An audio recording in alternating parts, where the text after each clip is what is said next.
Hello and welcome back to the Fit40 Podcast, where we simplify exercise and nutrition for people over 40 so they can improve their health and feel amazing. I'm your host, Brian Fitzsimmons, certified personal trainer and nutrition coach for people over 40 since 2015. And today we're going to be talking about the labels you should pay extra close attention to. These are labels that will help completely change the trajectory of your journey when it comes to your fitness, when it comes to your health, everything. So pay extra close attention. Now, let me be clear. I am not talking nutrition labels. And I know reading the title, you might have thought, hey, this must be about nutrition. No, this is about a different type of label, labels that we put on ourselves, because whether we're conscious of it or not, we're always kind of giving ourselves titles, these labels, these things that we wear across our chest without even thinking about it. And these labels are usually presented in the way of saying something like, I'm this type of person, or I have this condition, or I've never done this, so I never will do this, or it's impossible for me. And basically what it does is it places these expectations and these behaviors and all these things that come with it that you didn't necessarily think about. And it's so easy on the surface to just be like, hey, I'm the type of person that's never worked out or ate well before, or I've got this condition, so therefore I cannot do these things, which may be totally true, but sometimes it's worth challenging those thoughts. And we're going to dive more into this in a second. But the third thing, like I've never done this before, kind of like I'm not this type of person. If you've never done something, then you don't have any proof that you've ever done it. So then you're wearing this label like I don't know anything and I never will. But again, also worth challenging. Now, the reason that I bring this up is because there's a thing called labeling theory. And this is one of those things that has been shown in sociology. I know I learned it when I was in college because I was actually a criminology major in college. So basically sociology with a focus on crime. And this labeling theory was defined as a sociological concept stating that deviance is not inherent to an act, but rather a result of society applying labels to individuals. So in the sense of crime, like when somebody was labeled a deviant or a criminal or anything in that regard that was really negative, turns out they would actually embody that label and then act in accordance with that label. So yeah, maybe they screwed up once or twice when they were a kid, like all kids do, but then going forward, they were labeled a criminal, an offender, a deviant, and they're like, hey, this is what I am, so I might as well just lean into it because screw it, why bother? And this applies to other situations too. Like when we're talking about the labeling theory, for example, like notice it says it's society applying labels. So sometimes it's other people putting labels on us too.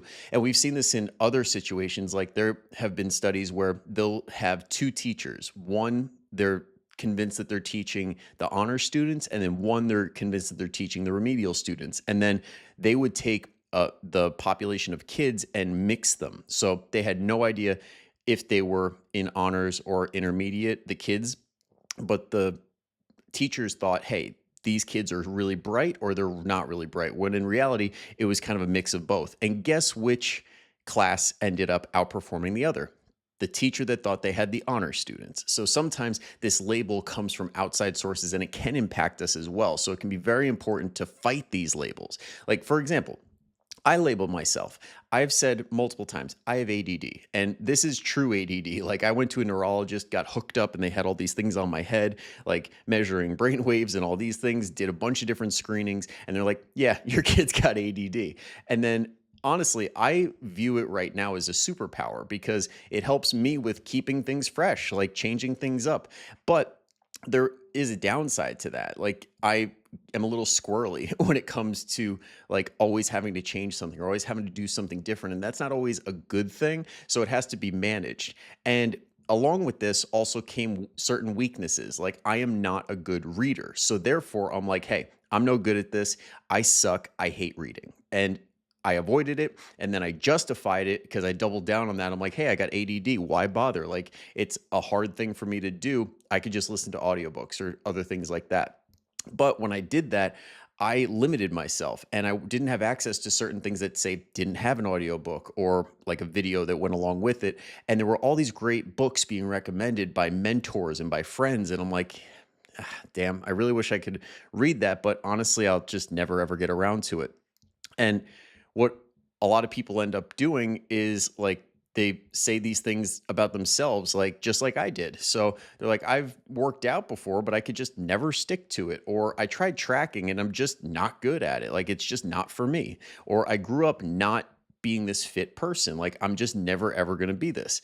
But what we can do with these labels, like I said, is challenge them, because what the reason I even brought this all up in the beginning with this episode is the fact that I finally got into reading, and go figure, I actually enjoy the shit out of it right now. Like I'm basically trying to get through this episode so I can go back to reading what would be my second book in 2 weeks. Like I finished that first one, got this sense of accomplishment, and I'm like, damn, I actually can do this. Like I found a way to get around the ADD of it all, and literally just found a workaround. Like for other aspects of my life, ADD does not really help with staying organized. Well, I use a calendar now, and go figure, I get everything done. I never forget anything due to ADD because I found a workaround. With the book, I would get mixed up and I'd look ahead, I'd look behind, my eyes would just kind of go all over the page. Now I use something like the bookmark to keep me on the line that I'm at, so I don't skip ahead and my eyes can focus on just that line.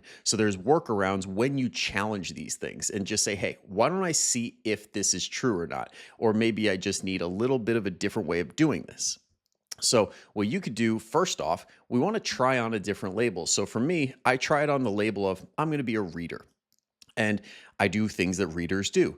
I find a really comfortable spot to do it in. I find it enjoyable and find it as a way to decompress. So I'm embracing all these positive things around the label. So for you, if you're like, hey, I'm not the type of person that works out, try on that label of I'm a fit person, kind of like the whole fake it till you make it type deal, and embrace the idea of being a fit person. What do fit people do? Well, they have a gym membership. Cool. I'm going to go get a $15 one at Planet Fitness. Great.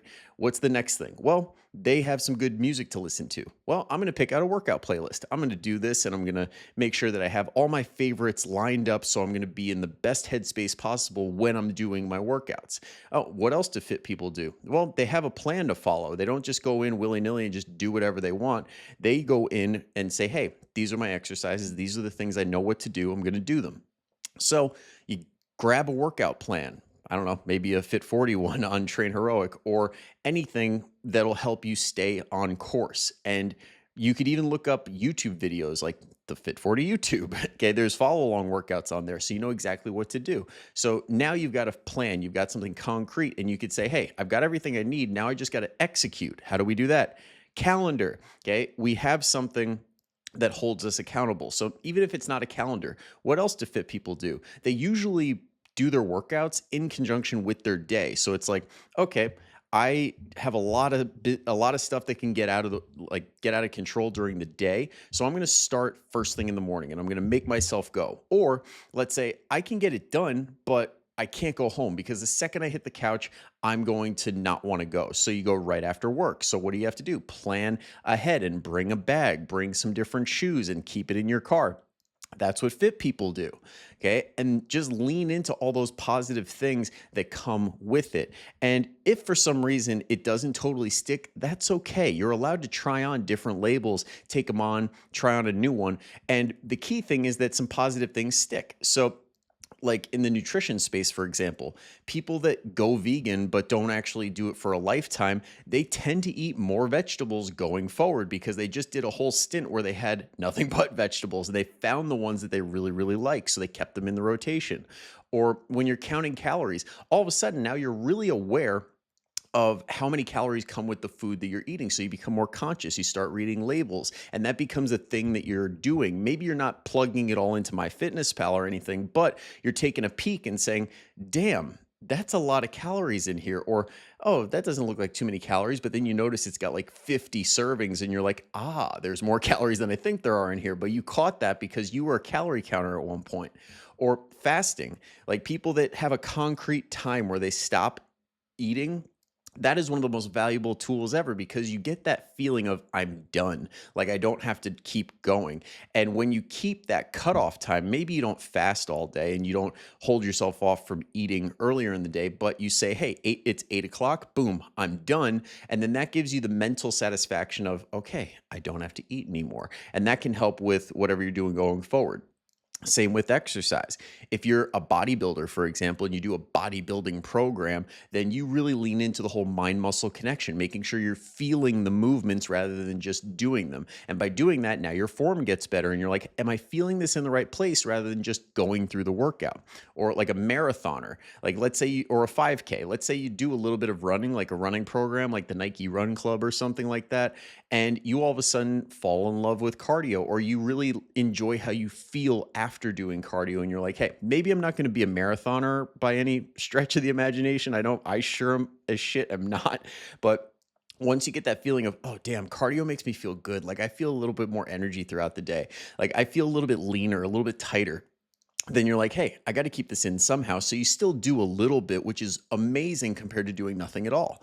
And like I said, just try on these labels, see what sticks. And now you've got a whole stack of really good beneficial habits that you have acquired throughout doing that. And along with that, be proud of it. Like be proud of the progress, because it's so easy to try on a label and not stick to it completely. Like just said, like those plans, like a nutrition plan or a fitness plan, and you fall off and you're like, God, I just can't stick to anything. But you still have all these things that are lingering that are beneficial, like eating more veggies or whatever. Like for me with the book, I'm like, damn, I'm kind of in rare air now, because it turns out only 50% of people read a single book in an entire year. And out of the reading stats that I was looking up, only 19% of American adults account for over 80% of the country's reading. So in reality, so many fewer people read compared to the people that don't. So I'm like, okay, I'm in that minority, which is awesome, because sometimes being in the minority in a productive way is a good thing, because you're one of those few people that actually do the damn thing. Most people just don't do anything. But if you slap on a label and just do it for a little bit of time, you are now in that rare group of people that's like, hey, I'm going to do something good for myself rather than just surviving. I'm going to try and push it so that I can thrive. Okay. And at the end of the day, you will see results. It's just not going to be as direct as if like you were that person 110%, which is an unrealistic standard most of us hold ourselves to. Because when you have all those stacked up habits, you're going to have a healthier lifestyle overall than if you didn't slap that label on at all. And you're going to have a sense of accomplishment and pride when you look back on these things and say, damn, I am doing this more often now. Oh, this is kind of nice. Like I am one of these people that prioritizes their health, prioritizes their nutrition. And when you go into the doctor's office next time, maybe your doctor's going to see some stuff on your blood work that's really awesome. Or maybe you're going to go and try on that shirt and notice, oh, this is a little bit roomier in here. It's wavy a little bit. And then that's going to feed into itself and allow you to either embrace that label that you were trying on before even more, or allow you to be like, hey, I'm going to try on this other label now because I really enjoy what I'm experiencing. So I want to add on to this. I want to try out this next thing. And that's the whole shebang right there. That is the entire cycle that we want to get into and fall in love with, because that's how we get better. So if you catch yourself saying those things and putting a label on yourself, challenge it, check yourself and be like, hey, is this true? Or can I possibly find a workaround and make this happen? Because you'll be happier at the end of the day when you do. And you might change your life. You have no idea. But it all starts with being open to challenging the label. Okay. And also, if you find a label that you really don't like, you could rip it off too. So if it's a negative thing, and you're like, I'm just not a fit person, rip that shit off, get it out of there. Okay, replace it with a new one, slap a more positive one on. And like I said, it'll lead to good things. All right. So thank you for listening in. I hope you got something out of this. Try on a new label this week and let me know how you like it. Well, that's it for this episode. Thank you so much for listening. I hope you got a lot out of it. Before you go, I just have one quick small ask. Just take 2 seconds and leave a 5-star rating, give it a like on YouTube, or share this with someone you know will benefit from it. Thank you so much in advance. I'll see you in the next episode. But until then, go kick some ass. Bye-bye.